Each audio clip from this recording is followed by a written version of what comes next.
Hi friends, మన Vijayawada bank actions మరొక మంచి ప్రాపర్టీ తీసుకొచ్చింది. ఇది విజయవాడ ఎన్కేపాడ్లో ఉన్నటువంటి పెంట్ హౌస్. ఇది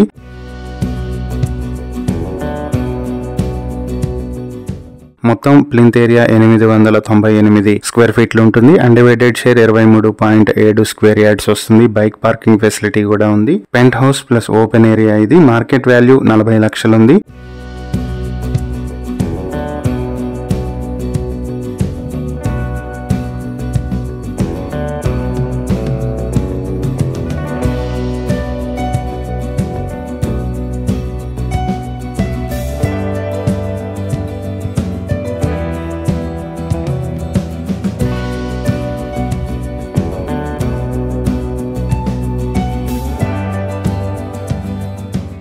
బ్యాంక్ ఆక్షన్ లో ఈ ప్రాపర్టీ మీ సొంతం చేసుకోవాలనుకుంటే 24 లక్షల నుంచి బ్యాంక్ ఆక్షన్ స్టార్టింగ్ ప్రైస్ మొదలవుతుంది. ఈ ప్రాపర్టీకి సంబంధించి మరిన్ని డీటెయిల్స్ కావాలంటే స్క్రీన్ మీద ఉన్న మా ఫోన్ నెంబర్లకు కాల్ చేయండి. ఇలాంటి మరిన్ని వీడియోల కోసం మా ఛానల్ ను సబ్స్క్రైబ్ చేసుకోండి. అలాగే మా ఇన్స్టాగ్రామ్, ఫేస్బుక్ పేజెస్ ను ఫాలో చేయండి. Thank you for watching.